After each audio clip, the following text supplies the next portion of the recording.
दोस्तों, जय मसीह की। आज का सुंदर संदेश आपके लिए फिर लेकर आया हूँ। दूसरा राजा और उसका 7 अध्याय। ये वीडियो हम लगातार बना रहे हैं और आपको भेज रहे हैं। आप प्रार्थना के साथ इसे देखिए, आपका शोक आनंद में बदल जाएगा। आइए प्रभु के वचन से पढ़ते हैं प्रियो। वचन में इस प्रकार से लिखा है 7 का 16।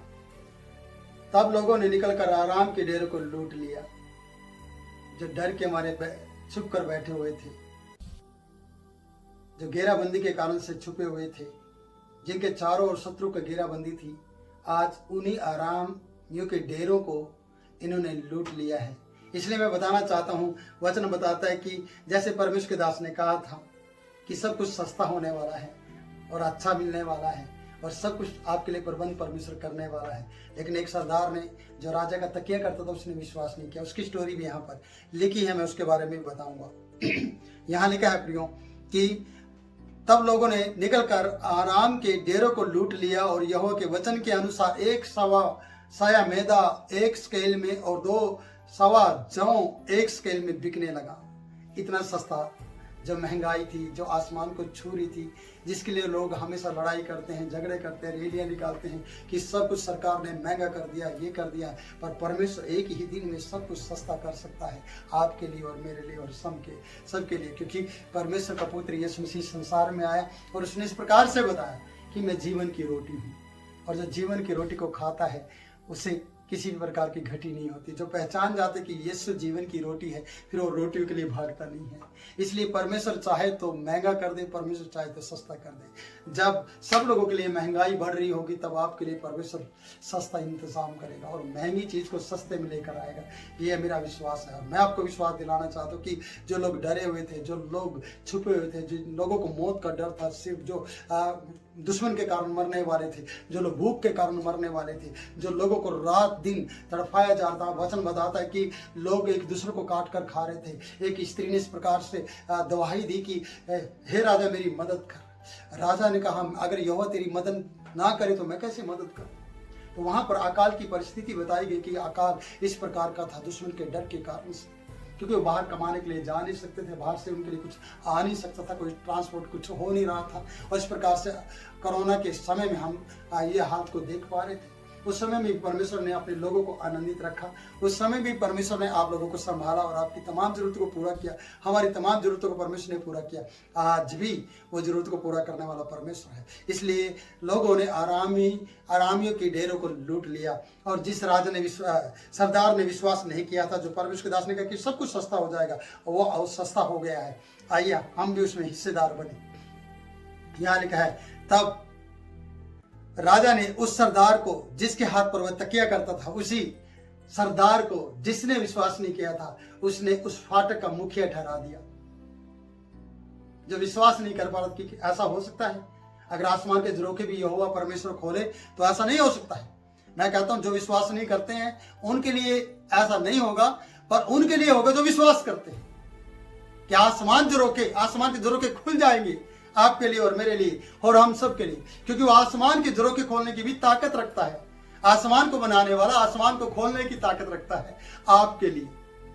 विश्वास करें क्यों परमेश्वर आपको आशीष देने जा रहा है। इसलिए यहाँ पर लिखा वचन, तब राजा ने सरदार को, जिसके हाथ पर वो तकिया करता था, फाटक का अधिकारी ठहराया। तब वह फाटक के लोगों के पांव के नीचे दबकर मर गया। वो सो सैड, दुख की बात है। इसलिए दुख की बात है कि इसने परमेश्वर के वचन पर विश्वास नहीं किया था। प्रियो, जब हम परमेश्वर के वचन पर विश्वास नहीं करते तो यह हालत हो जाती है।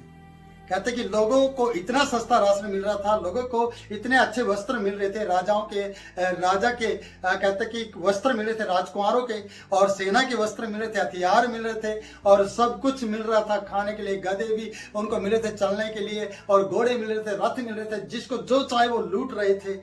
और ये सरदार मुखिया बनाया गया था कि देख कि तूने विश्वास नहीं किया था। पर राजा को नहीं पता था कि मरने वाला है, पर ये मुखिया तो बना जरूर, पर इसको है ना, लोगों ने इतना दुखी कर दिया कि ये पांव के नीचे आ गया और पांव के नीचे दब के मर गया, क्योंकि इसने परमेश्वर के उस दास के द्वारा कहे गए वचन के ऊपर विश्वास नहीं किया था। कई बार हमारी जिंदगी में इस प्रकार के बातें होती है, सोच होती है, हम ऐसा सोचते हैं प्रियो और ऐसे विचार रखते हैं जिसके कारण से हम उस सच्चे परमेश्वर के वचनों पर विश्वास नहीं करते हैं। हम बोलने वाले को मजाक करते हैं, ठट्टा करते हैं, उसे कहते हैं कि तो रोज का काम इसका, ये तो ऐसे ही बोलता रहता है। मैं कह रहा हूं कि ऐसा नहीं बोलते रहता, परमेश्वर उसके द्वारा बोलता है। आपने उसकी बेइज्जती की है तो आपने परमेश्वर की बेइज्जती की है, क्योंकि परमेश्वर का वचन वचन है। परमेश्वर के वचन का आदर करो। बाद में व्यक्ति का आप आदर करें या ना करें, मुझे उससे लेना देना नहीं है, पर मुझे इस बात से कहने का फर्ज बनता है कि आप परमेश्वर के वचन का आदर करो। परमेश्वर का वचन आपकी जिंदगी बदल सकता है। पर इस सरदार ने विश्वास नहीं किया, जैसे यहां लिखा है कि जैसे परमेश्वर के दास ने कहा था, इसने नहीं माना। इसने और चैलेंज लिया और इस प्रकार से शर्त रख दी कि अगर आसमान के झरोखे खुल जाएं तब भी ऐसा नहीं हो सकता। प्रियो, यह वचन बता रहा है, मैं आपको बताना चाहता हूं कि वो पांव के नीचे दब के मर गया जो मुखिया ठहराया गया था। यह परमेश्वर के भगत के उस वचन के अनुसार हुआ जो उसने राजा के उसके यहां आने के समय कहा था। जब वो राजा के यहां आया था, जब राजा उसके यहां आया था उसको मारने के लिए, उसे पिछले अध्याय में आपको ये बात पता चलेगी, उसे पकड़ने के लिए, जब उसे पता चला कि तो विपत्ति यहोवा की ओर से आई है। जब हम परमेश्वर की नजर में कुछ गलत करते हैं तो विपत्तियां आकर हमारे सामने खड़ी होती हैं, मुसीबतें आकर खड़ी होती हैं। और यहां पर लिखा है कि ये सरदार ने विश्वास नहीं किया था। इस सरदार के कारण कि ये लोगों की उस भगदड़ के अंदर मर गया है। इसलिए मरा है क्योंकि विश्वास ना करना इसके लिए महंगा पड़ा है। पर जिन्होंने विश्वास किया वो लोग आज खुशियां मना रहे हैं कि कल इसी समय सोमरोम के फाटक में 1 शकेल सवा मैदा, 1 शकेल में 1 सवा जौ, 1 शकेल में ये सब बिकने के लिए परमेश्वर ने सस्ता किया है, आपके लिए, मेरे लिए, हम सब के लिए। इसलिए कहते हैं कि यहाँ वचन के मुताबिक मैं बताना चाहता हूँ कि इसी समय जो परमेश्वर ने कहा कि कल ये सब कुछ होने वाला है, और वैसा ही हुआ है। इसलिए यहाँ परमेश्वर के भगत ने उत्तर देकर कहा था कि सुन, परमेश्वर के भगत को इस व्यक्ति ने कहा था, सुन, चाहे यहोवा आकाश के झरोखे खोले तो भी क्या ऐसी बात हो सकेगी?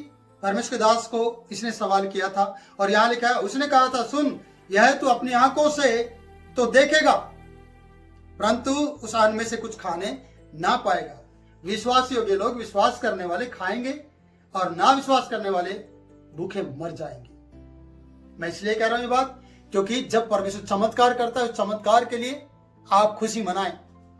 प्रियो, कई लोग कहते हैं कि परमेश्वर हमारे चर्च में काम कर रहा है, हम कहते हैं वेरी गुड, प्रभु का धन्यवाद, हमें कोई डाउट नहीं है क्योंकि परमेश्वर काम करता है, ये सच्चाई है। आपको ये कहने की जरूरत नहीं पड़ेगी कि अरे हमारे चर्च में बड़े बड़े हो रहे हैं काम। आपके चर्च में हो रहे हैं पर कर कौन रहा है? प्रियो, करता कौन है?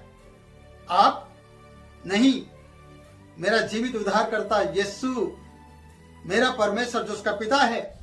बड़े बड़े काम और चमत्कार करने की सामर्थ्य उसी के पास है, बस वो आपको इस्तेमाल करता है, आपका उपयोग करता है और आपको विश्वास करना होता है। पर आप इस बात के लिए ना कभी भी घमंड करे, गर्व करे कि हमारे यहां हो रहा है। ठीक है, पर करता कौन है? परमेश्वर। और परमेश्वर ने किया है। इसलिए सोमरोम के फाटक में इजरायलियों के लिए, सोमरोम के वासियों के लिए परमेश्वर ने बड़ा चमत्कार किया है। भूखे रहने पर, भूखे होने पर, मरने के समय आने पर परमेश्वर ने कहा कि अब उठो, नगर से बाहर आओ और कल एक बड़ा चमत्कार देखने जा रहे हैं। और यह चमत्कार आज हुआ है और आपके लिए भी परमेश्वर बड़ा चमत्कार करने जा रहा है। इसलिए विश्वास करो। किसी के पांव के नीचे के आने के लिए नहीं परमेश्वर ने आपको बनाया। अगर आप विश्वास नहीं करते तो हो सकता है कि आप उस नमक के समान हो सकते हैं जिसका टेस्ट चला जाए। इस राजा की बात का टेस्ट नहीं आया, इस राजा ने परमेश्वर का टेस्ट लेना चाहा। अगर आपकी बातों में टेस्ट नहीं है, आपके उस नमक के समान आपके जीवन में स्वाद और टेस्ट नहीं है, तो आप परमेश्वर का टेस्ट ले रहे हैं। आप परमेश्वर को परख रहे हैं। आप परमेश्वर को ना परखे प्रियो। अब परमेश्वर आपके लिए कुछ भी कर सकता है। परमेश्वर के लिए कोई काम कठिन नहीं है, ऐसा विश्वास करो और परमेश्वर आपके लिए चमत्कार करेगा। परमेश्वर आपकी जिंदगी बदल देगा। परमेश्वर आपके घर में अन्न जल की धारा बहा देगा, अन्न जल की भरपूरी कर देगा, अन्न जल की कमी नहीं आपको आने देगा। अकाल का समय होगा तो दूसरों के लिए, पर आप सुकाल में रहेंगे। और आप आनंदित रहेंगे। ये 10 मिनट आपकी जिंदगी में आशीष लेकर आए। आप परमेश्वर की बात पर विश्वास करें और खुश हो जाएं और जाएं, और आपके लिए सब कुछ परमेश्वर ने सस्ता कर दिया है। प्रभु इन वचनों के द्वारा आपको आशीष दे। आमीन।